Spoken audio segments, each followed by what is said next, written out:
সূরা আত-তাওবা। এ সূরার শুরুতে বিসমিল্লাহ পড়া নিষেধ। হে মুসলমানরা, মুশরিকদের সাথে তোমরা যে সন্ধি চুক্তি সম্পাদন করে রেখেছিলে, আল্লাহ তাআলা ও তার রাসূলের পক্ষ থেকে তোমাদের তা থেকে অব্যাহতি রয়েছে। অতএব হে মুশরিকরা, তোমরা আরো 4 মাস পর্যন্ত এ পবিত্র ভূখণ্ডে চলাফেরা করে নাও এবং জেনে রেখো তোমরা কখনো আল্লাহ তাআলার ফয়সালা থেকে পালাতে পারবে না। তবে আল্লাহ তাআলা অবশ্যই কাফেরদের অপমানিত করবেন। আজ মহান হজের এদিনে দুনিয়ার মানুষের প্রতি আল্লাহ তাআলা ও তার রাসূলের ঘোষণা এই যে আল্লাহ তাআলা মুশরিকদের সাথে চুক্তির বাধ্যবাধকতা থেকে মুক্ত এবং মুক্ত তার রাসূলও।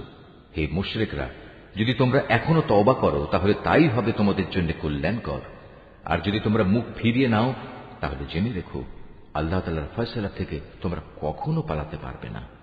হে নবী, এরপরও যারা কুফরি করেছে তাদের তুমি এক কঠোর আযাবের সুসংবাদ দাও।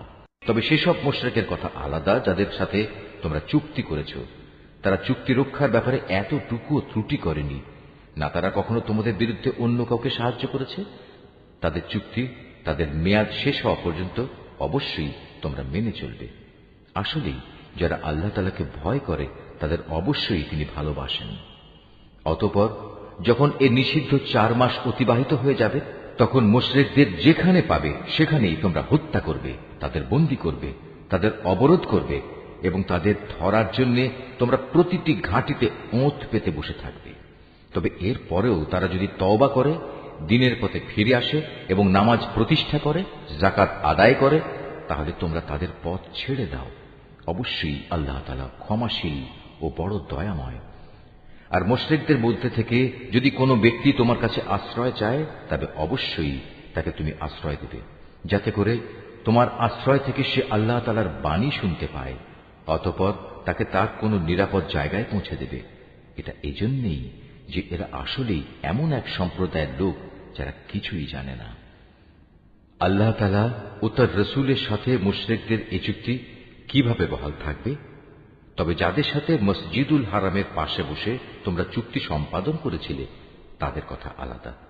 যতক্ষণ পর্যন্ত তারা নিজেরা এই চুক্তির উপর বহাল থাকবে, ততক্ষণ পর্যন্ত তোমরাও চুক্তির উপর বহাল থেকো। অবশ্যই আল্লাহ তাআলা চুক্তি ও ওয়াদার ব্যাপারে সাবধানী ব্যক্তিদের ভালোবাসেন। কিভাবে তোমরা তাদের বিশ্বাস করবে? এরা যদি কখনো তোমাদের উপর জয়লাভ করে, তাহলে তারা যেমনি আত্মীয়তার বন্ধনে তোয়াক্কা করবে না, তেমনি চুক্তির মর্যাদাও দেবে না। তারা শুধু মুখের কথা দিয়ে তোমাদের খুশি রাখার চেষ্টা করে, কিন্তু তাদের অন্তরগুলো সেসব কথা কিছুতেই মেনে নেয় না। মূলত এদের অধিকাংশ ব্যক্তি হচ্ছে ফাসেক। এরা আল্লাহ তাআলার আয়াতসমূহ সামান্য কিছু বৈষয়িক মূল্যের বিনিময়ে বিক্রি করে দিয়েছে এবং মানুষকে আল্লাহ তাআলার পথ থেকে দূরে রেখেছে। নিশ্চয়ই এটা খুব জঘন্য কাজ যা তারা প্রতিনিয়ত করে যাচ্ছে। কোন ইমানদার লোকের ব্যাপারে এরা যেমন আত্মীয়তার ধার ধারে না, তেমনি কোন অঙ্গীকারের মর্যাদাও এরা রক্ষা করে না। মূলত এরা হচ্ছে সীমা লঙ্ঘনকারী। এ সত্ত্বেও যদি তারা তওবা করে, নামাজ প্রতিষ্ঠা করে, যাকাত আদায় করে, তাহলে তারা হবে তোমাদেরই দ্বীনী ভাই। আমি সেসব মানুষের কাছে আমার আয়াতসমূহ স্পষ্ট করে বর্ণনা করি যারা সত্য মিথ্যার তারতম্য বুঝতে পারে। তারা যদি তাদের প্রতিশ্রুতি দেওয়ার পরও তাদের সম্পাদিত চুক্তি ভঙ্গ করে এবং ক্রমাগত তোমাদের দ্বীন সম্পর্কে বিদ্রূপ করতে থাকে, তাহলে তোমরা কাফের সর্দারদের বিরুদ্ধে যুদ্ধ ঘোষণা করো, কেননা তাদের জন্য তখন আর কোন চুক্তি বহাল নেই। এর ফলে আশা করা যায় তারা তাদের মন্দ কাজগুলো থেকে বিরত থাকবে। তোমরা কি এমন একটি দলের বিরুদ্ধে যুদ্ধ করবে না যারা বারবার নিজেদের অঙ্গীকার ভঙ্গ করেছে, যারা আল্লাহ তাআলার রাসূলকে স্বদেশ থেকে বের করার সংকল্প করেছে এবং তারাই তো প্রথম তোমাদের উপর হামলা শুরু করেছে? তোমরা কি সত্যি তাদের ভয় করো? অথচ যদি তোমরা মুমিন হও, তাহলে তোমাদের আল্লাহ তাআলাকে সবচেয়ে বেশি ভয় করা উচিত। তোমরা তাদের সাথে লড়াই করো। আল্লাহ তাআলা আসলে তোমাদের হাত দিয়েই ওদের শাস্তি দেবেন এবং তিনি এভাবেই তাদের অপমানিত করবেন। তাদের উপর বিজয় দিয়ে তিনি তোমাদের সাহায্য করবেন এবং এভাবে তিনি মুমিন সম্প্রদায়ের মনকেও প্রশান্ত করে দেবেন। তিনি এর দ্বারা তাদের দিলের ক্ষোভ বিদূরিত করে দেবেন। তিনি যাকে চাইবেন তার প্রতি ক্ষমা পরবশ হবেন। আল্লাহ তাআলা সব কিছুই জানেন এবং তিনি হচ্ছেন সুবিজ্ঞ কুশলী। তোমরা কি একথা মনে করে নিয়েছ তোমাদের এমনি এমনিই ছেড়ে দেয়া হবে? অথচ এখনো আল্লাহ তাআলা ভালো করে পরখ করে নেননি যে তোমাদের মাঝে কারা আল্লাহর পথে জিহাদ করেছে আর কারা আল্লাহ তাআলা তার রাসূল ও মুমিনদের ছাড়া অন্য কাউকে বন্ধু হিসেবে গ্রহণ করেছে। বস্তুত তোমরা যা কিছু করো না কেন আল্লাহ তাআলা সে সম্পর্কে সম্যক অবগত রয়েছেন। মুশরিকরা যখন নিজেরাই নিজেদের কুফরির কথা স্বীকার করছে তখন তারা আল্লাহ তাআলার মসজিদ আবাদ করবে, এটা তো হতেই পারে না। মূলত এরা হচ্ছে সেসব লোক যাদের যাবতীয় কর্মকাণ্ড আগেই বরবাদ হয়ে গেছে এবং চিরকাল তাই এদের দোজখের আগুনেই কাটাতে হবে। আল্লাহ তাআলার ঘর মসজিদ তো আবাদ করবে তারা যারা আল্লাহ তাআলা ও পরকালের উপর ঈমান আনে, নামাজ প্রতিষ্ঠা করে, যাকাত আদায় করে আর আল্লাহ তাআলা ছাড়া কাউকে তারা ভয় করে না। এদের ব্যাপারেই আশা করা যায় এরা হেদায়েত প্রাপ্ত মানুষের অন্তর্ভুক্ত হবে। তোমরা কি হজের মৌসুমে হাজিদের পানি পান করানো ও কাবা ঘরের খেদমত করাকে সে ব্যক্তির কাজের সমপর্যায়ের মনে করো? যে ব্যক্তি আল্লাহ তাআলার উপর ঈমান এনেছে, পরকালের উপর ঈমান এনেছে এবং আল্লাহ তাআলার রাস্তায় জিহাদ করেছে, এরা কখনো আল্লাহর কাছে সমান মর্যাদার নয়। আল্লাহ তাআলা কখনো জালেমদের সঠিক পথ দেখান না। যারা আল্লাহ তাআলার উপর ঈমান এনেছে তাঁরই সন্তুষ্টির জন্য হিজরত করেছে এবং আল্লাহ তাআলার পথে তাদের জান মাল দিয়ে জিহাদ করেছে, তাদের মর্যাদা আল্লাহ তাআলার কাছে সবার চাইতে বড় এবং এ ধরনের লোকেরাই পরিণামে সফল কাম হবে। তাদের মালিক তাদের জন্য নিজ তরফ থেকে দয়া, সন্তুষ্টি ও এমন এক সুরম্য জান্নাতের সুসংবাদ দিচ্ছেন যেখানে তাদের জন্য চিরস্থায়ী নিয়ামতের সামগ্রীসমূহ সাজানো রয়েছে। সেখানে তারা হবে চিরস্থায়ী। নিশ্চয়ই আল্লাহ তাআলার কাছে মোমেনদের জন্য মহা পুরস্কার সংরক্ষিত রয়েছে। হে ঈমানদার ব্যক্তিরা, যদি তোমাদের পিতা ও ভাই কখনো ঈমানের উপর কুফরিকেই বেশি ভালোবাসে তাহলে তোমরা এমন লোকদের কখনো বন্ধুরূপে গ্রহণ করো না। তোমাদের মধ্যে যারা এ ধরনের লোকদের নিজেদের বন্ধু হিসেবে গ্রহণ করে তারা হচ্ছে সুস্পষ্ট জালেম। হে নবী, বলো, যদি তোমাদের পিতা, তোমাদের ভাই, তোমাদের পরিবার পরিজন ও তোমাদের অর্জিত ধন সম্পদ এবং ব্যবসা বাণিজ্য যা অচল হয়ে যাবে বলে তোমরা ভয় করো, তোমাদের বাড়ি ঘর সমূহ যা তোমরা একান্তভাবে কামনা করো, এগুলো যদি তোমরা আল্লাহ তাআলা, তার রাসূল ও তার পথে জিহাদ করার চাইতে বেশি ভালোবাসো তাহলে তোমরা আল্লাহ তাআলার পক্ষ থেকে তার আযাবের ঘোষণা আসা পর্যন্ত অপেক্ষা করো। জেনে রেখো, আল্লাহ তাআলা কখনো ফাসিক সম্প্রদায়কে হেদায়েত করেন না। আল্লাহ তাআলা তো বহু জায়গায় তোমাদের সাহায্য করেছেন। বিশেষ করে হুনাইনের দিনে যে সাহায্য করেছেন তা স্মরণ করো। সেদিন যখন তোমাদের সংখ্যাধিক্য তোমাদের উৎফুল্ল করে দিয়েছিল, অথচ সংখ্যার এই বিপুলতা তোমাদের সেদিন কোনোই কাজে আসেনি। জমিন তার বিশালতা সত্ত্বেও তোমাদের উপর সংকুচিত হয়ে পড়েছিল। অতঃপর তোমরা একসময় ময়দান ছেড়ে পৃষ্ঠ প্রদর্শন করে পালিয়েও গেলে। অতঃপর আল্লাহ তাআলা তার রাসূল ও ময়দানে অটল হয়ে থাকা মুমিনদের উপর তার প্রশান্তি নাজিল করলেন। ময়দানে তিনি এমন এক লস্কর বাহিনী পাঠালেন যাদের সেদিন তোমরা দেখতে পাওনি, এবং তাদের দিয়ে তিনি কাফেরদের এক চরম শাস্তি দিলেন। যারা আল্লাহকে অস্বীকার করে এ হচ্ছে তাদের যথাযথ পাওনা। এরপরেও আল্লাহ তাআলা যাকে ইচ্ছা তাকে ক্ষমা করে দেন। আল্লাহ তাআলা ক্ষমাশীল ও পরম দয়ালু। ও হে মানুষ, তোমরা যারা আল্লাহ তাআলার উপর ঈমান এনেছ, জেনে রেখো মুশরিকরা হচ্ছে চিন্তা ও আদর্শের দিক থেকে অপবিত্র। অতএব এ অপবিত্রতা নিয়ে তারা যেন এ বছরের পর আর কখনো এ পবিত্র মসজিদের কাছে না আসে। যদি তাদের না আসার কারণে তোমরা আশু দারিদ্র্যের আশঙ্কা করো তাহলে জেনে রেখো অচিরেই আল্লাহ তাআলা চাইলে নিজ অনুগ্রহ দিয়ে তোমাদের অভাব মুক্ত করে দিতে পারেন। অবশ্যই আল্লাহ তাআলা সর্বজ্ঞ ও কুশলী। যাদের প্রতি ইতিপূর্বে কিতাব অবতীর্ণ করা হয়েছে তাদের মধ্যে যারা আল্লাহ তাআলার উপর ঈমান আনে না, পরকালের উপর ঈমান আনে না, আল্লাহ তাআলা ও তার রাসূল যা কিছু হারাম করেছেন তা হারাম বলে স্বীকার করে না, সর্বোপরি সত্য দ্বীন ইসলামকে নিজেদের জীবন ব্যবস্থা হিসেবে গ্রহণ করে না, তাদের বিরুদ্ধে তোমরা লড়াই চালিয়ে যাও যে পর্যন্ত না তারা নত হয়ে স্বেচ্ছায় জিজিয়া কর দিতে শুরু করে। ইহুদিরা বলে উযায়ের আল্লাহর পুত্র, আবার খ্রিস্টানরা বলে মসীহ আল্লাহর পুত্র। আসলে এ সবই হচ্ছে তাদের মুখের কথা। তাদের আগে যারা আল্লাহ তাআলাকে অস্বীকার করেছে এরা তাদেরই অনুকরণ করছে মাত্র। আল্লাহ তাআলা এদের সবাইকে ধ্বংস করুন। তাকিয়ে দেখো এরা কিভাবে আজ দাঁড়ে দাঁড়ে ঠোকর খাচ্ছে। এ লোকেরা আল্লাহ তাআলাকে বাদ দিয়ে তাদের আলেম ও পীর দরবেশদের মাবুদ বানিয়ে দিয়েছে এবং মরিয়ম পুত্র মসিহকেও কেউ কেউ মাবুদ বানিয়ে রেখেছে। অথচ এদের এক আল্লাহ তাআলা ছাড়া অন্য কারোই বন্দেগী করতে আদেশ দেওয়া হয়নি। তিনি ছাড়া আর কোনো মাবুদ নেই। তারা যাদের আল্লাহর সাথে শরীক করে তিনি এসব কথাবার্তা থেকে অনেক পবিত্র। এ মূর্খ লোকেরা তাদের মুখের এক ফুৎকার দিয়ে আল্লাহর দ্বীনের মশাল নিভিয়ে দিতে চায়, কিন্তু আল্লাহ তাআলা তাঁর আলোর পূর্ণ বিকাশ ছাড়া অন্য কিছুই চান না, যদিও কাফেরদের কাছে এটা খুবই অপ্রীতিকর। তিনিই মহান আল্লাহ, যিনি তোমাদের কাছে সুস্পষ্ট হেদায়েত ও সঠিক জীবন বিধান সহকারে তার রাসূলকে পাঠিয়েছেন, যেন সে এই জীবন ব্যবস্থাকে দুনিয়ার সব কয়টি বিধানের উপর বিজয়ী করে দিতে পারে। মুশরিকরা এই বিজয়কে যত দুঃসহই মনে করুক না কেন, হে ঈমানদার লোকেরা, আহলে কিতাবদের বহু পণ্ডিত ও ফকির দরবেশ এমন আছে যারা অন্যায়ভাবে সাধারণ মানুষের সম্পদ ভোগ করে। এরা আল্লাহর বান্দাদের আল্লাহর পথ থেকে ফিরিয়েও রাখে। এদের মাঝে যারাই সোনা রূপা পুঞ্জীভূত করে রাখে এবং কখনো তা আল্লাহর পথে ব্যয় করে না, তুমি তাদের কঠিন পীড়াদায়ক আযাবের সুসংবাদ দাও। এমন একদিন আসবে যেদিন পুঞ্জীভূত সোনা রূপা জাহান্নামের আগুনে উত্তপ্ত করা হবে। অতঃপর তা দিয়ে যারা এগুলো জমা করে রেখেছিল তাদের কপালে, তাদের পার্শ্বে ও তাদের পিঠে চিহ্ন এঁকে দেওয়া হবে এবং তাদের উদ্দেশ্য করে বলা হবে, এ হচ্ছে তোমাদের সে সম্পদ যা তোমরা নিজেদের জন্য জমা করে রেখেছিলে। অতএব যা কিছু সেদিন তোমরা জমা করেছিলে আজ তার স্বাদ গ্রহণ করো। আসমান সমূহ ও পৃথিবী সৃষ্টির দিন থেকেই আল্লাহ তাআলার বিধানে মাসের সংখ্যা লেখা ছিল 12টি। এই 12টির মধ্যে 4টি হচ্ছে যুদ্ধ বিগ্রহের জন্য নিষিদ্ধ মাস। এটা আল্লাহর প্রণীত নির্ভুল ব্যবস্থা। অতএব তার ভিতরে হানাহানি করে তোমরা নিজেদের উপর জুলুম করো না।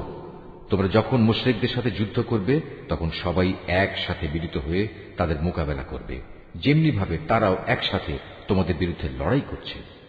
জেনে রেখো, যারা আল্লাহ তাআলাকে ভয় করে আল্লাহ তাআলা অবশ্যই তাদের সাথে রয়েছেন। নিষিদ্ধ মাসকে হীন ও স্বার্থে মুলতবি করা কিংবা তা আগপাচ করা তো কুফরির মাত্রায় বৃদ্ধি করে। এর ফলে কাফেরদের আরো বেশি গোমরাহিতে নিমজ্জিত করে দেয়া হয়। এ লোকেরা এক বছর কোনো মাসকে নিজেদের প্রয়োজনে হালাল করে নেয়, আবার পরবর্তী কোনো বছরে সে মাসকে তারা হারাম বানিয়ে নেয়, যেন এভাবে আল্লাহ তাআলা যে মাসগুলো হারাম করেছেন তার সংখ্যাও পূরণ হয়ে যায়। আবার আল্লাহ তাআলা যা হারাম করেছেন তাও মাঝে মাঝে হালাল হয়ে যায়। বস্তুত তাদের অন্যায় কাজগুলো এভাবেই তাদের কাছে শোভনীয় করে দেয়া হয়েছে। আর আল্লাহ তাআলা কখনো কাফের সম্প্রদায়কে সঠিক পথের দিশা দেন না। ওহে মানুষ, তোমরা যারা আল্লাহ তাআলার উপর ঈমান এনেছো, এ কি হলো তোমাদের? যখন তোমাদের আল্লাহ তাআলার পথে কোনো অভিযানে বের হতে বলা হয় তখন তোমরা জমিন আঁকড়ে ধরো। তোমরা কি আখিরাতের সমৃদ্ধির তুলনায় এ দুনিয়ার জীবন কি বেশি ভালোবাসো? অথচ পরকালের মানদণ্ডে দুনিয়ার জীবনের এ ভোগের উপকরণ নিতান্তই কম। তোমরা যদি কোনো অভিযানে বের না হও তাহলে এ অবাধ্যতার জন্য তিনি তোমাদের কঠিন শাস্তি দেবেন এবং তোমাদের অন্য এক জাতি দ্বারা বদল করে দেবেন। তোমরা কিন্তু তার কোনোই অনিষ্ট সাধন করতে পারবে না, কারণ তিনি সব কিছুর উপর ক্ষমতাবান। হে মুমিনরা, তোমরা যদি তাকে এ কাজে সাহায্য না করো তাহলে আল্লাহ তাআলাই তাকে সাহায্য করবেন। আল্লাহ তাআলা তখনও তাকে সাহায্য করেছিলেন যখন কাফেররা তাকে তার ভিটে বাড়ি থেকে বের করে দিয়েছিল, বিশেষ করে যখন সে নবী ছিল মাত্র দুজনের মধ্যে একজন, তাও আবার তারা দুজন ছিল অন্ধকার এক গুহার মধ্যে। সে নবী যখন তার সাথীকে বলছিল, কোনো দুশ্চিন্তা করো না, আল্লাহ তাআলা আমাদের সাথেই আছেন, অতঃপর আল্লাহ তাআলা তার উপর তাঁর প্রশান্তি নাজিল করে তাকে সাহায্য করলেন এবং এমন এক বাহিনী দ্বারা তাকে শক্তি যোগালেন যাদের তোমরা সেদিন দেখতে পাওনি। এবং যারা আল্লাহ তাআলাকে অমান্য করেছে আল্লাহ তাআলা তাদের ধৃষ্টতামূলক বক্তব্য নিচু করে দিলেন এবং আল্লাহ তাআলার কথাই উপরে থাকল। আল্লাহ তাআলা পরাক্রমশালী ও প্রবল প্রজ্ঞাময়। তোমরা অভিযানে বের হয়ে পড়ো, কম রণসম্ভারে হোক কিংবা বেশি হোক, এবং জিহাদ করো আল্লাহ তাআলার পথে নিজেদের জান দিয়ে, মাল দিয়ে। এটাই তোমাদের জন্য উত্তম। কত ভালো হতো যদি তোমরা বুঝতে পারতে। হে নবী, এতে যদি আশু কোনো লাভ থাকত, হতো যদি তাদের এ সফর সহজ সুগম, তাহলে তারা অবশ্যই এ অভিযানে তোমার পেছনে পেছনে যেত। কিন্তু তাদের জন্য এ যাত্রাপথ অনেক দীর্ঘ ও দুর্গম ঠেকেছে। তারা সত্তরই আল্লাহর নামে তোমার কাছে কসম করে বলবে, আমরা যদি সক্ষম হতাম তাহলে অবশ্যই তোমার সাথে অভিযানে বের হতাম। মিথ্যা অজুহাতে তারা নিজেরাই নিজেদের ধ্বংস করছে। আল্লাহ তাআলা জানেন এরা হচ্ছে মিথ্যাবাদী। হে নবী, আল্লাহ তাআলা তোমাকে মাফ করুন। ইমানের দাবিতে কারা সত্যবাদী আর কারা মিথ্যাবাদী, এ বিষয়টা তোমার কাছে স্পষ্ট হওয়ার আগে কেন তুমি তাদের যুদ্ধে যাওয়া থেকে অব্যাহতি দিলে? যারা আল্লাহ তাআলা ও পরকালের উপর ঈমান এনেছে, তারা নিজেদের মাল ও জীবন দিয়ে আল্লাহর পথে জিহাদে অবতীর্ণ না হওয়ার জন্য তোমার কাছ থেকে অব্যাহতি চাইতে আসবে না। আল্লাহ তাআলা অবশ্যই সেসব লোককে জানেন যারা তাকে ভয় করে। যুদ্ধে না যাওয়ার জন্য তোমার কাছে অব্যাহতি চাইতে তো আসবে তারা যারা আল্লাহ তাআলা ও পরকালের উপর কোন রকম ঈমান রাখে না। তাদের মন সংশয়যুক্ত, আর তারা নিজেরাও সংশয় দ্বিধাগ্রস্ত থাকে।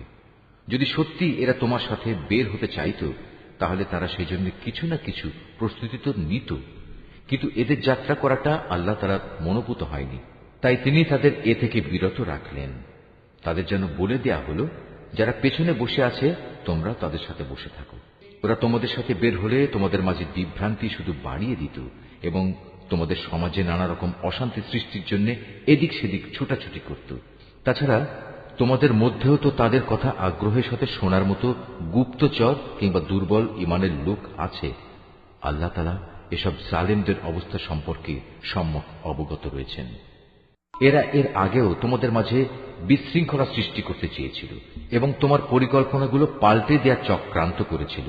শেষ পর্যন্ত ন্যায় ও ইনসাফ তাদের কাছে এসে হাজির হল এবং আল্লাহ তাআলার ফয়সালাই চূড়ান্তভাবে বিজয়ী হল, যদিও তারা হচ্ছে এ বিজয় অপছন্দকারী। তাদের ভেতর এমন কিছু মানুষও আছে যারা বলে, হে নবী, এই যুদ্ধে যাওয়া থেকে তুমি আমাকে অব্যাহতি দাও এবং আমাকে তুমি কোনো লোভনীয় বস্তুর মুসিবতে ফেলো না।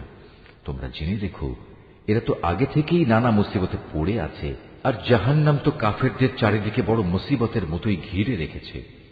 তোমাকে যদি কখনো কোনো কল্যাণ স্পর্শ করে তাহলে এতে তাদের দুঃখ হয়, আবার তোমার কোনো বিপদ ঘটলে তারা বলে, হ্যাঁ, আমরা এটা জানতাম, তাই আমরা আগেই ভিন্ন পথ অবলম্বন করে নিয়েছিলাম। অতঃপর তারা উৎফুল্ল চিত্তে তোমার কাছ থেকে সরে পড়ে।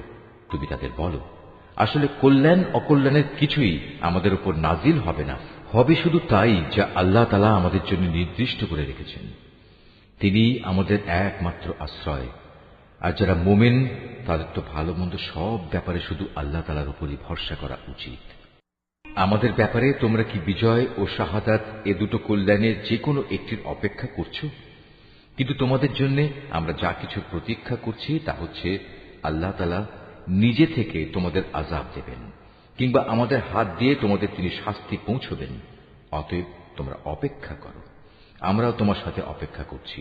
হে নবী, তুমি বলো, ধন সম্পদ আগ্রহ সহকারে খরচ করো কিংবা অনিচ্ছায় খরচ করো, কোনো অবস্থায় তোমাদের কাছ থেকে তা কবুল করা হবে না, কেননা তোমরা হচ্ছ একটি নাফরমান জাতি। তাদের এ অর্থ সম্পদ কবুল না হওয়াকে এছাড়া আর কোনো কিছুই বাধা দেয়নি যে তারা স্বয়ং সৃষ্টিকর্তা আল্লাহ তাআলাকে ও তার পাঠানো রসুলকে অমান্য করেছে। তারা নামাজের জন্য আসে ঠিকই, কিন্তু তারা থাকে একান্ত অলস, আর আল্লাহ তাআলার পথে অর্থ ব্যয় করে বটে, তবে তা করে একান্ত অনিচ্ছার সাথে। সুতরাং হে নবী, ওদের মাল সম্পদ ও সন্তান সন্ততি যেন তোমাকে কখনো আশ্চর্যান্বিত না করে। আল্লাহ তাআলা মূলত এ সব কিছু দিয়ে তাদের এ দুনিয়ার জীবনে এক ধরনের আযাবই ফেলে রাখতে চান, আর যখন তাদের দেহ থেকে জান বের হয়ে যাবে তখন তারা কাফের অবস্থায় থাকবে। এরা আল্লাহ তাআলার নামে কসম করে বলে এরা তোমাদের দলের লোক, অথচ আল্লাহ তাআলা নিজেই বলেছেন এরা কখনোই তোমাদের লোক নয়। এরা হচ্ছে মূলত একটি ভীত সন্ত্রস্ত জাতি, এত ভীত যে তারা যদি এতটুকু আশ্রয়স্থল কোথাও পেয়ে যায় কিংবা পায়, যদি মাথা লুকোবার মতো কোনো গিরিগুহা অথবা জমিনের ভেতর ঢুকে পালাবার কোনো জায়গা, তাহলে অবশ্যই তারা তোমাদের ভয়ে এসব জায়গার দিকে দ্রুত পালিয়ে হলেও বাঁচার চেষ্টা করত। এদের মাঝে এমনও লোক আছে যারা বিশেষ অনুদানের ভাগ বন্টনের ব্যাপারেও তোমার উপর দোষারোপ করে, কিন্তু সে অংশ যদি তাদের দেয়া হয় তাহলে তারা খুবই সন্তুষ্ট হয়। আবার তাদের যদি তা দেয়া না হয় তাহলে তারা বিক্ষুব্ধ হয়ে ওঠে। যদি তারা এর উপর সন্তুষ্ট হতো যা আল্লাহ তাআলা ও তার রসূল তাদের দিয়েছেন, তাহলে তা কতই না ভালো হতো। সে অবস্থায় তারা বলতো, আল্লাহ তাআলাই আমাদের জন্য যথেষ্ট। অচিরেই আল্লাহ তাআলা তার অনন্ত ভাণ্ডার থেকে আমাদের অনেক দেবেন এবং তার রসূলও আমাদের অনেক দান করবেন। আমরা তো আল্লাহ সন্তুষ্টির দিকেই তাকিয়ে আছি। এসব সাদাকা যাকাতের অর্থ হচ্ছে ফকির মিসকিনদের জন্য, এ ব্যবস্থার আওতাধীন কর্মচারীদের জন্য, যাদের অন্তঃকরণ দ্বীনের প্রতি অনুরাগী করা প্রয়োজন তাদের জন্য, কোন ব্যক্তিকে গোলামির বন্ধন থেকে আজাদ করার জন্য, ঋণগ্রস্ত ব্যক্তির ঋণ মুক্তির জন্য, আল্লাহ তাআলার পথে সংগ্রামী ও মুসাফিরদের জন্য এই সাদকার অর্থ ব্যয় করতে হবে। এটা আল্লাহ তাআলার নির্ধারিত ফরজ। নিঃসন্দেহে আল্লাহ তাআলা সব কিছু জানেন এবং তিনিই হচ্ছেন বিজ্ঞ কুশলী। তাদের মধ্যে এমন কিছু লোক আছে যারা আল্লাহর নবীকে কষ্ট দেয়। তারা বলে, এ ব্যক্তি কান কথায় বিশ্বাস করে। হে নবী, তুমি তাদের বলো, তার কান তাই শুনে যা তোমাদের জন্য কল্যাণকর। সে আল্লাহ তাআলাকে বিশ্বাস করে, মোমেনদের উপর বিশ্বাস রাখে। তোমাদের মধ্যে যারা ঈমান আনে সে তাদের জন্যও আল্লাহ তাআলার রহমত। যারা আল্লাহর রসূলকে কষ্ট দেয় তাদের জন্য কঠোর শাস্তির ব্যবস্থা রয়েছে। এরা তোমাদের খুশি করার জন্য আল্লাহ তাআলার নামে শপথ করে, অথচ এরা যদি সত্যিকার অর্থে মোমেন হতো তাহলে এরা বুঝত খুশি করার জন্য আল্লাহ তাআলা ও তাঁর রসূলের অধিকার হচ্ছে সবচাইতে বেশি। এ মূর্খ লোকেরা কি একথা জানে না? যদি কোনো ব্যক্তি আল্লাহ তাআলা ও তাঁর রসূলের বিদ্রোহ করে তবে তার জন্য রয়েছে জাহান্নামের আগুন, সেখানে সে চিরকাল থাকবে, আর তা হচ্ছে তার জন্য চরম লাঞ্ছনা। এ মুনাফিকরা আশঙ্কা করে তোমাদের উপর এমন কোন সূরা নাজিল হয়ে পড়ে কিনা যা তাদের মনের ভেতরে লুকিয়ে থাকা সব কিছু ফাঁস করে দেবে। হে নবী, তুমি এদের বলো, হ্যাঁ, যদ্দূর পারো তোমরা বিদ্রুপ করে নাও। অবশ্যই আল্লাহ তাআলা এমন কিছু নাজিল করবেন যাতে তিনি সব কিছু ফাঁস করে দেবেন, যার তোমরা আশঙ্কা করছো। তুমি যদি তাদের কিছু জিজ্ঞেস করো তারা বলবে, না, আমরা তো একটু কথাবার্তা ও হাসি কৌতুক করছিলাম মাত্র। তুমি তাদের বলো, তোমরা কি আল্লাহ তাআলা তার আয়াতসমূহ ও তার রসূলকে বিদ্রুপ করছিলে? হে কাফেররা, তোমরা দোষ ছড়ানোর চেষ্টা করো না। একবার ঈমান আনার পর তোমরাই পুনরায় কাফের হয়ে গিয়েছিলে।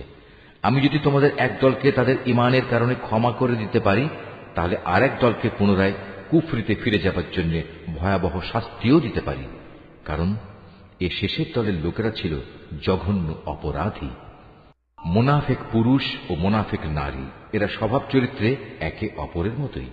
তারা উভয়ই মানুষদের অসৎ কাজের আদেশ দেয় ও সৎ কাজ থেকে বিরত রাখে এবং আল্লাহ তাআলার পথে খরচ করা থেকে উভয়ই নিজেদের হাত বন্ধ করে রাখে। তারা যেমনি এ দুনিয়ায় আল্লাহ তাআলাকে ভুলে গেছে, আল্লাহ তাআলাও তেমনি আখিরাতে তাদের ভুলে যাবেন। অবশ্য মুনাফিকরা সবাই পাপিষ্ঠ। আল্লাহ তাআলা এ মুনাফিক পুরুষ ও মুনাফিক নারী এবং কাফেরদের জাহান্নামের ভয়াবহ আগুনের প্রতিশ্রুতি দিয়েছেন, যেখানে তারা চিরকাল ধরে জ্বলতে থাকবে। জাহান্নামের এ আগুন হবে তাদের জন্য যথেষ্ট। তাদের উপর আল্লাহ তাআলার গজব নাজিল হোক। ওদের জন্য রয়েছে এক চিরস্থায়ী আযাব। তোমরা ঠিক তাদেরই মতো যারা তোমাদের আগে এখানে প্রতিষ্ঠিত ছিল। তারা শক্তিতে ছিল তোমাদের চাইতে প্রবল, ধন সম্পদ, সন্তান সন্ততি তাদের তোমাদের চাইতে ছিল বেশি। দুনিয়ার যে ভোগ বিলাস তাদের ভাগে ছিল তা তারা ভোগ করে গেছে।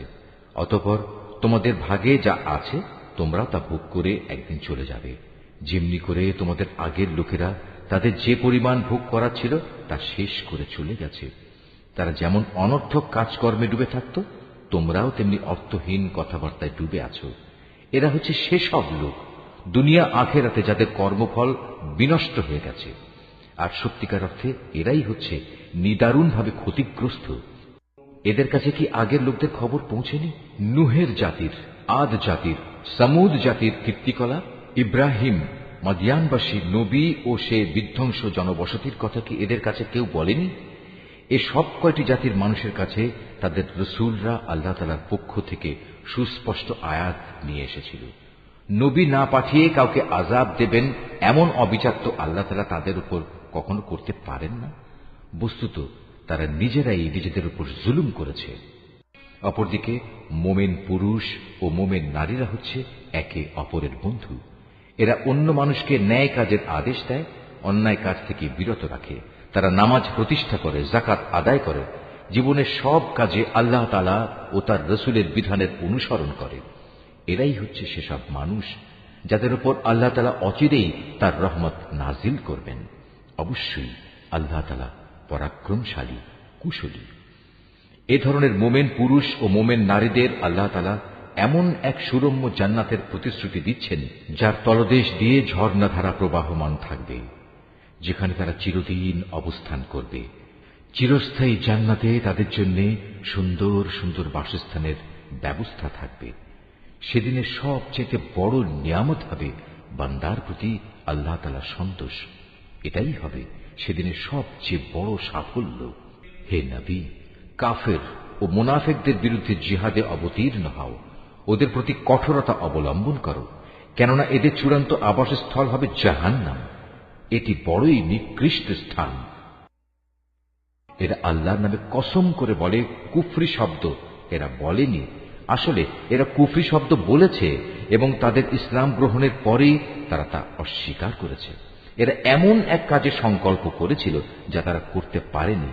এর পরেও তাদের প্রতিশোধ নেয়ার এছাড়া আর কি কারণ থাকতে পারে? আল্লাহ ও তার রসুল নিজ অনুগ্রহ দিয়ে তাদের ধনশালী করে দিয়েছিলেন। এখনো যদি এ লোকেরা আল্লাহ তাআলার কাছে তওবা করে তাহলে এটা তাদের জন্যই ভালো হবে। আর যদি তারা সত্য থেকে মুখ ফিরিয়ে নেয় তাহলে আল্লাহ তাআলা দুনিয়া আখিরাত উভয় স্থানেই তাদের কঠিন আযাব দেবেন এবং উপরন্তু এ জমিনে তারা কখনো কোনো বন্ধু কিংবা সাহায্যকারী পাবে না। ওদের মধ্যে এমন কিছু লোক আছে যারা আল্লাহর সাথে ওয়াদা করেছিল, যদি আল্লাহ তাআলা নিজ অনুগ্রহে আমাদের সম্পদ দান করেন তাহলে আমরা অবশ্যই তার একাংশ আল্লাহর পথে দান করব এবং সত্যি আমরা নেক লোকদের অন্তর্ভুক্ত হয়ে যাব। অতঃপর যখন আল্লাহ তাআলা নিজ অনুগ্রহের ভাণ্ডার থেকে তাদের ধন সম্পদ দান করলেন, তখন তারা দানের বদলে কার্পণ্য করতে শুরু করল এবং আল্লাহ তাআলাকে দেয়া ওয়াদা থেকে তার গোঁড়ামির সাথেই ফিরে এলো। অতঃপর আল্লাহ তাআলা তাদের অন্তরে মুনাফিকি বদ্ধমূল করে দিলেন সেদিন পর্যন্ত যেদিন তারা আল্লাহ তাআলার সাথে সাক্ষাৎ করবে। এটা এ কারণে এরা আল্লাহ তাআলার কাছে যে ওয়াদা করেছিল তা ভঙ্গ করেছে। আসলেই এরা ছিল ভয়ানক মিথ্যাবাদী। এই লোকেরা কি একথা জানত না? তাদের সব গোপন কথা ও সব সলা পরামর্শ সম্পর্কে আল্লাহ তাআলা জানেন এবং যা কিছু অদৃশ্য অদেখা আল্লাহ তাআলা সে সম্পর্কেও বিশেষভাবে অবহিত।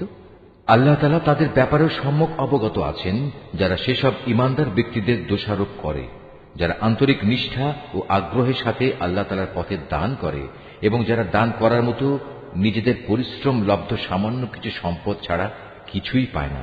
এ সব মুমিনের সাথে মুনাফিকদের এ দলের লোকেরা হাসি ঠাট্টা করে। এই বিদ্রূপকারীদের স্বয়ং আল্লাহ তাআলাও বিদ্রূপ করতে থাকেন। পরকালে তাদের জন্য রয়েছে কঠিন আযাব। হে নবী, এমন লোকদের জন্য তুমি আল্লাহ তাআলার কাছে ক্ষমা প্রার্থনা করো আর না করো, দুটোই সমান। তুমি যদি 70 বারও তাদের জন্য আল্লাহর কাছে মাপ চাও, আল্লাহ তাআলা কখনো তাদের মাফ করবেন না, কেননা এরা জেনে বুঝে আল্লাহ তাআলা ও তার রসুলকে অস্বীকার করেছে। আসলে আল্লাহ তাআলা কখনো নাফরমান লোকদের হেদায়েত করেন না।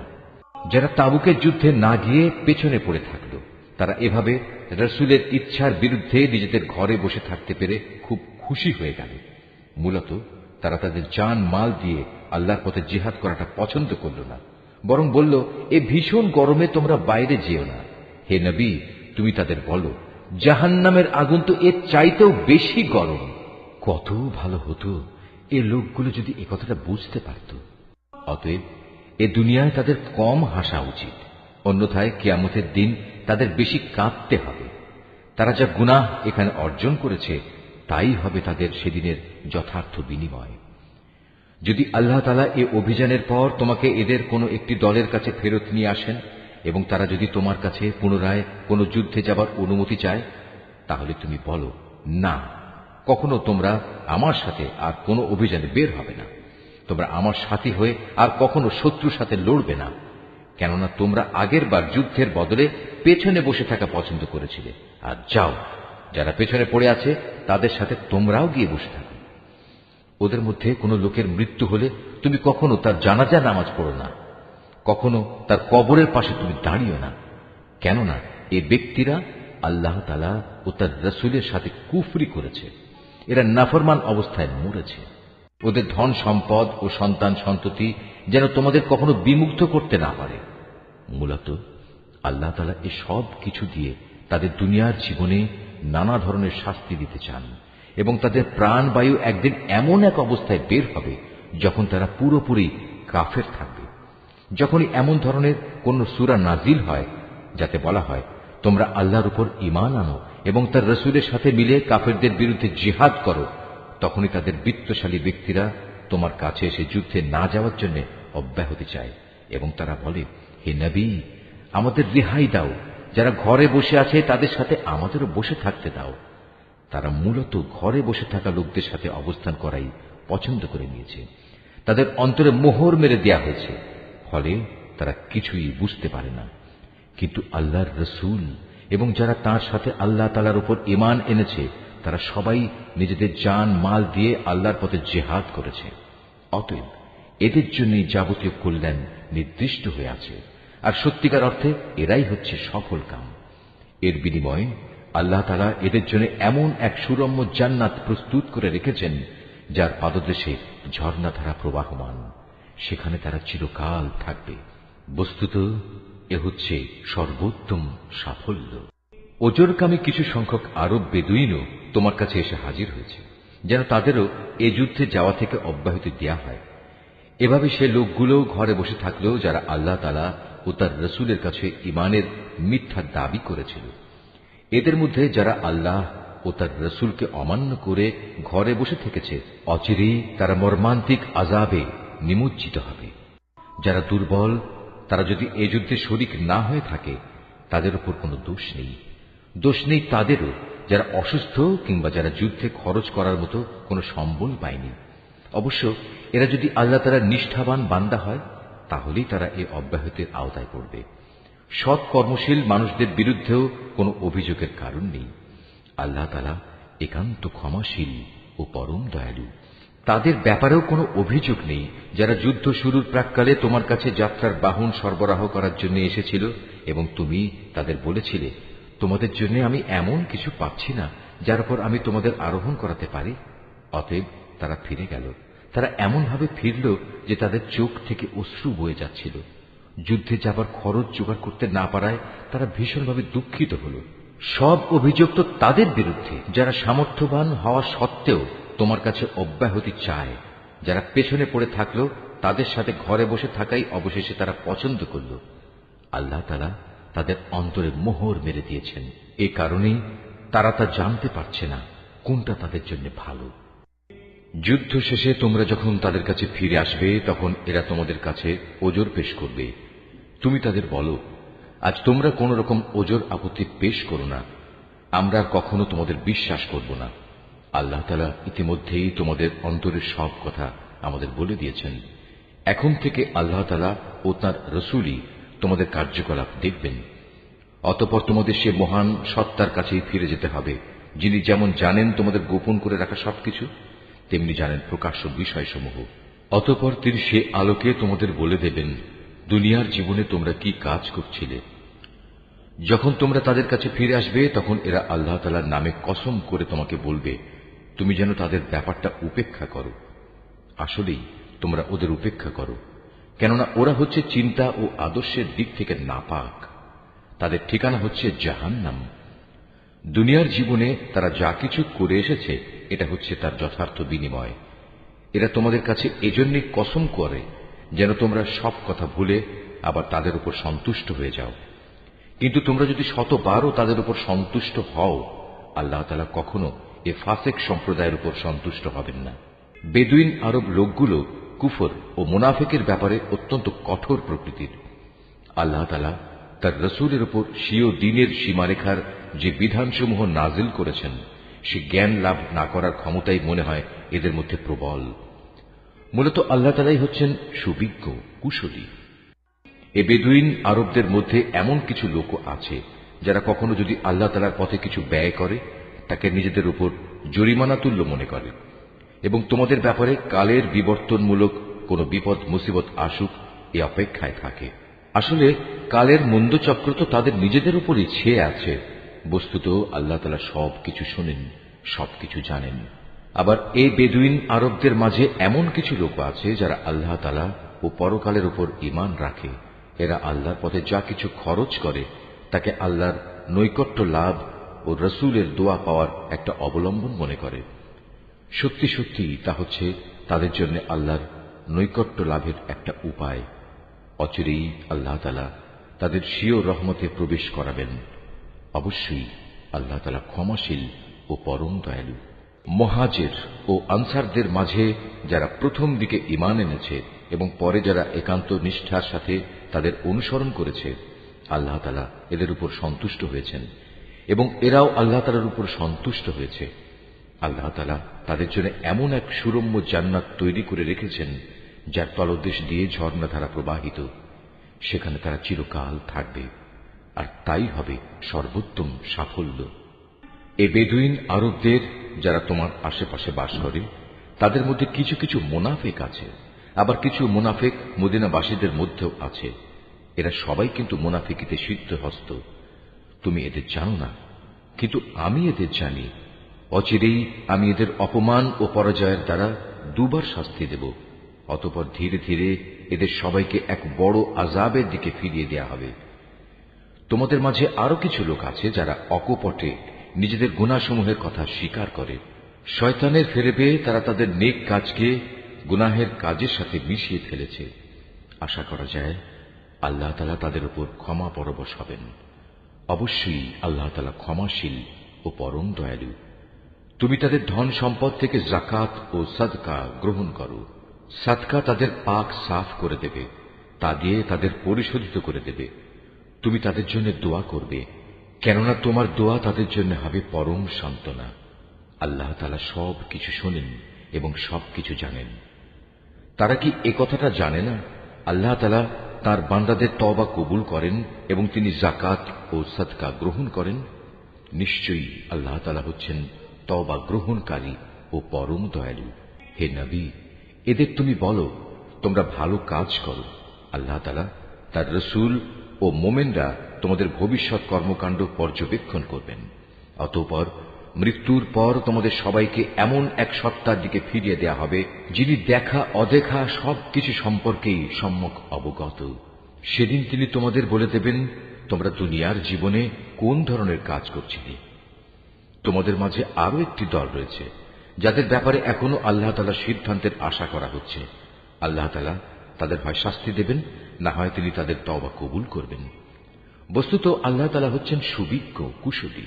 মুনাফিকদের মধ্যে এমন লোকও আছে যারা তোমাদের ক্ষতি সাধন করার জন্য একটি মসজিদ বানিয়েছে। এর একমাত্র উদ্দেশ্য হচ্ছে আল্লাহ তাআলার বিরোধিতা করা, মুসলমানদের মধ্যে অনৈক্য সৃষ্টি করা। সর্বোপরি আগে যেসব লোক আল্লাহ তাআলা ও তার নবীর বিরুদ্ধে যুদ্ধ করেছে তাদের জন্য গোপন ঘাঁটি সরবরাহ করা। এরা তোমাদের কাছে শক্ত কসম খেয়ে বলবে, আমরা সৎ উদ্দেশ্য ছাড়া অন্য কোনো কারণেই এটা করিনি। আল্লাহ তাআলা নিজে সাক্ষ্য দিচ্ছেন, এরা হচ্ছে মিথ্যাবাদী। তুমি ইবাদতের উদ্দেশ্যে কখনো সেখানে দাঁড়াবে না। তোমার তো দাঁড়ানো উচিত সেখানে যে মসজিদ প্রথম দিন থেকেই আল্লাহর ভয়ের উপর প্রতিষ্ঠিত হয়েছে। সেখানে এমন কিছু মানুষ আছে যারা ঈমান ও আমলের ক্ষেত্রে নিজেরা সব সময় পাক পবিত্র হওয়া পছন্দ করে, আর আল্লাহ তাআলাও এই পাক সাফ লোকদেরই ভালোবাসেন।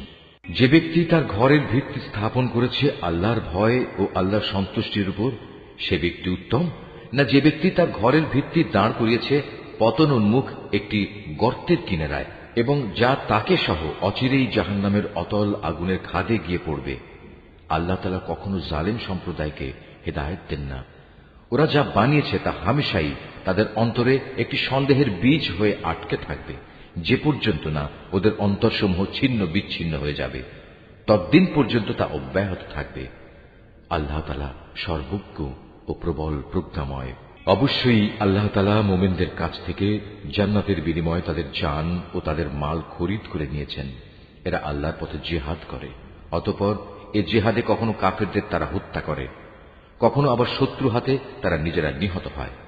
মুমিনদের সাথে এ খাঁটি ওয়াদা এর আগে তাওরাত এবং ইনজিলেও করা হয়েছিল, আর এখন তা এ কোরআনে করা হচ্ছে। এই ওয়াদা পালন করা আল্লাহ তাআলার নিজস্ব দায়িত্ব, আর আল্লাহর চাইতে কে বেশি ওয়াদা পূরণ করতে পারে? অতএব হে মুমিনরা, তোমরা তাঁর সাথে যে কেনাবেচার কাজটি সম্পন্ন করলে তাতে আনন্দ প্রকাশ করো, এবং এটি হচ্ছে এক মহা সাফল্য। যারা আল্লাহর দরবারে তওবা করে, নিষ্ঠার সাথে তার ইবাদত করে, তার প্রশংসা করে, তার জন্য রোজা রাখে, তার জন্য রুকু সাজদা করে, যারা অন্যদের ভালো কাজের আদেশ দেয় এবং মন্দ কাজ থেকে বিরত রাখে, সর্বোপরি যারা জীবনের সকল পর্যায়ে আল্লাহ তাআলার নির্ধারিত হালাল হারামের সীমা রক্ষা করে চলে, হে নবী, তুমি এ ধরনের সব মুমিনদের জান্নাতের সুসংবাদ দাও। নবী ও তার ঈমানদার সাথীদের জন্য এটা মানায় না যে তারা মুশরিকদের জন্য কখনো মাগফিরাতের দোয়া করবে, এমনকি যদি তারা তাদের ঘনিষ্ঠ আত্মীয় হয়, যখন এটি পরিষ্কার হয়ে গেছে যে তারা আসলেই জাহান্নামের অধিবাসী। ইব্রাহিমের স্বীয় পিতার জন্য মাগফিরাতের ব্যাপারটি একটি ওয়াদা প্রতিপালন ছাড়া আর কিছুই ছিল না, যা সে তার পিতার কাছে আগেই করে রেখেছিল। এ ব্যতিক্রমটা ছিল শুধু তার একার জন্যে, কিন্তু যখন একথা তার সামনে পরিষ্কার হয়ে গেল যে সে অবশ্যই আল্লাহর দুশমন, তখন সে তার সাথে সম্পর্ক ছিন্ন করে ফেলল। অবশ্যই ইব্রাহিম ছিল একজন কোমল হৃদয় ও সহানুভূতিশীল মানুষ। আল্লাহ তাআলা এমন নন যে কোনো জাতিকে একবার হেদায়েত দানের পর তাদের পুনরায় গোমরাহ করে দেবেন, যতক্ষণ না তাদের সুস্পষ্টভাবে এ কথাটা জানিয়ে দেয়া হয় যে গোমরাহি থেকে বাঁচার জন্য কোন জিনিস থেকে সাবধান থাকতে হবে। অবশ্যই আল্লাহ তাআলা সব বিষয়ে জ্ঞান রাখেন। আকাশমণ্ডলী ও পৃথিবীর সার্বভৌম ক্ষমতা একমাত্র আল্লাহ তাআলার হাতেই। তিনিই জীবন দেন, তিনিই মৃত্যু ঘটান। আল্লাহ তাআলা ছাড়া তোমাদের কোনো অভিভাবক নেই, নেই কোনো সাহায্যকারীও। অবশ্যই আল্লাহ তাআলা তার নবীর উপর অনুগ্রহ করেছেন মুহাজিরদের উপর, আনসারদের উপর, যারা একান্ত কঠিন সময়ে তার অনুগমন করেছিল, তাদের সবার উপর। এমনকি যখন তাদের একটি ছোট্ট দলের চিন্তা একটু বাঁকা পথে ঝুঁকে পড়ার উপক্রম হয়ে পড়েছিল, অতঃপর আল্লাহ তাআলা এদের সবার উপর দয়া করলেন। নিশ্চয়ই তিনি ছিলেন তাদের প্রতি দয়ালু ও অনুগ্রহশীল। সে তিন ব্যক্তির ওপরও আল্লাহ তাআলা দয়া করলেন, যাদের ব্যাপারে সিদ্ধান্ত মুলতবি করে রাখা হয়েছিল। তাদের অবস্থা এমন এক পর্যায়ে এসে পৌঁছল যে জমিন তার বিশালতা সত্ত্বেও তাদের উপর সংকুচিত হয়ে গেল। এমনকি তাদের নিজেদের জীবন নিজেদের কাছে দুর্বিষহ হয়ে পড়ল। তারা একথা উপলব্ধি করতে সক্ষম হল যে আসলেই আল্লাহ তাআলা ছাড়া তাদের আর কোনো জায়গা নেই যেখানে কোনো আশ্রয় পাওয়া যাবে। অতঃপর আল্লাহ তাআলা তাদের উপর অনুগ্রহ করলেন যেন তারা তওবা করে পুনরায় তার কাছে ফিরে আসতে পারে।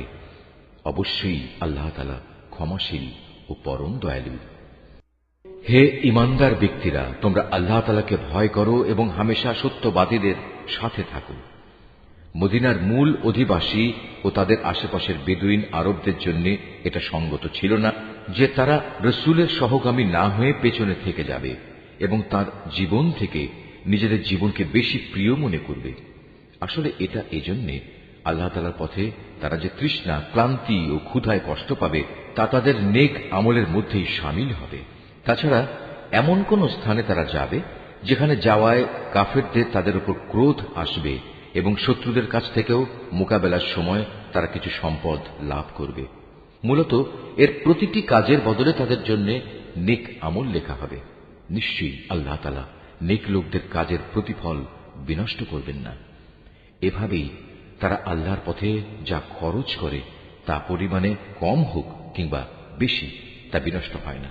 এবং যদি তারা আল্লাহর উদ্দেশ্যে কোনো প্রান্তর অতিক্রম করে চলে, তাও তাদের জন্য লিপিবদ্ধ হবে, যাতে করে তারা দুনিয়ায় যা কিছু করে এসেছে আখিরাতে আল্লাহ তাআলা তার চাইতে উত্তম পুরস্কার তাদের দিতে পারেন।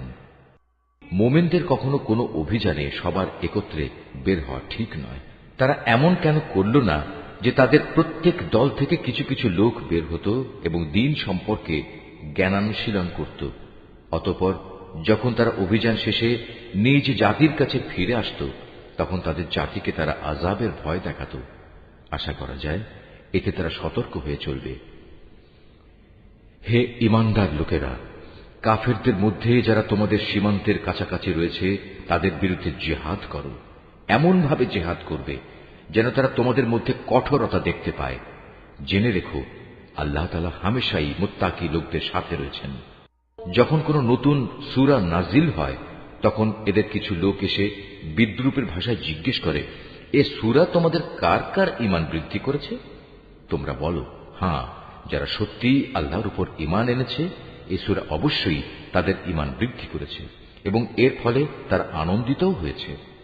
আর যাদের অন্তরে ব্যাধি রয়েছে, এ সূরা তাদের মধ্যে আগের জমে থাকা নাপাকির সাথে আরো কিছু নতুন নাপাকি যুক্ত করে তা বাড়িয়ে দিয়েছে এবং তারা এ নাপাক ও কাফের অবস্থায় মারা যাবে।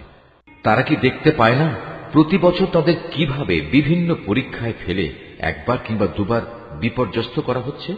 এর পরেও তারা তওবা করে না এবং বিপর্যয় থেকে তারা কোনো শিক্ষাও গ্রহণ করে না। আর যখনই কোনো নতুন সূরা নাজিল হয়, তখন তারা পরস্পর চোখ চাওয়াচাওয়ি করে এবং ইশারায় একে অপরকে জিজ্ঞাসা করে, কেউ কি তোমাদের দেখতে পাচ্ছে? অতঃপর তারা হেদায়েত থেকে ফিরে যায়। আর আল্লাহ তাআলা তাদের অন্তরকে এভাবেই সত্য থেকে ফিরিয়ে দিয়েছেন, কেননা এরা হচ্ছে এমন সম্প্রদায়ের লোক যারা কিছু অনুধাবন করে না। হে মানুষ, তোমাদের কাছে তোমাদেরই মধ্যে থেকে এক রসূল এসেছে। তোমাদের কোন রকম কষ্ট ভোগ তার কাছে দুঃসহ। সে তোমাদের একান্ত কল্যাণকামী। ঈমানদারদের প্রতি সে হচ্ছে স্নেহপরায়ণ ও পরম দয়ালু। এর পরেও যদি এরা এমন কল্যাণকামী একজন রসূলের কাছ থেকে মুখ ফিরিয়ে নেয়, তাহলে তুমি তাদের খোলাখুলি বলে দাও, আল্লাহ তাআলাই আমার জন্য যথেষ্ট। তিনি ছাড়া আর কোনো মাবুদ নেই। সমস্যায় সংকটে আমি তাঁর উপরে ভরসা করি এবং তিনিই হচ্ছেন মহান আরশের একচ্ছত্র অধিপতি।